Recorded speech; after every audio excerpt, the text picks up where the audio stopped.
a sense of what Tory grassroots felt and think and feel right now.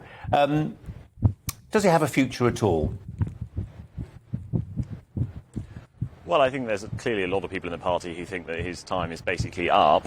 I mean, 148 is a lot higher than many of us were expecting. The Rebels yesterday afternoon were putting around that they had about 150 votes, and everyone thought that was just a bit of expectation management, that they were just trying to get other people to join them, saying, oh, it's actually a bigger gang than you might think. No one, I think, really expected it to be quite as high as it was. The problem, I think, for him really is, can he do yet another reset? I mean, we keep having these episodes for Boris Johnson, don't we? We have the interim Sue Gray report, the full Sue Gray report, him getting fined by the Met over Partygate. We keep having these major incidences for his premiership. Each time he says it's time for a reset, we're now going to focus on policy, we're going to get back to basics, we're going to deliver on what we said we'd do in 2019. But, I mean, how many times can you keep doing that before people just don't believe that there's another event coming on that's going to derail you quite as much as these ones have?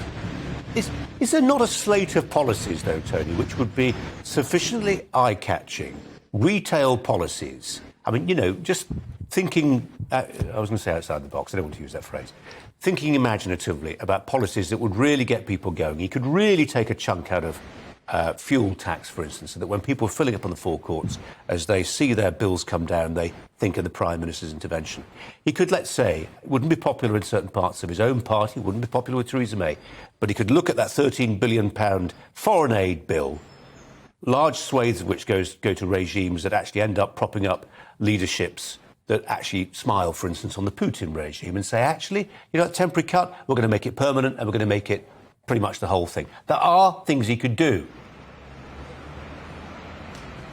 Well, I think this is exactly the problem, is that a lot of those things pull in different directions, don't they? I mean, a large number of the people that voted against him yesterday are sort of one nation section of the party. Your Jeremy Hunts, your Andrew Mitchells, these are the people that have been criticising him for cutting that foreign aid budget. You've got half of the party would like him to be spending more money on their priorities, things like cutting fuel tax, for instance. There's other parts of the party who want him to do nothing more than stop spending money because they think government spending is far too high and they want to bring down the cost of government. So actually, I don't think it's as simple as there being a sort of magic formula of policies that is going to bring the Conservative Party back together and bring them all on side. I think fundamentally the party is incredibly divided on this stuff, and it's simply that these MPs don't agree.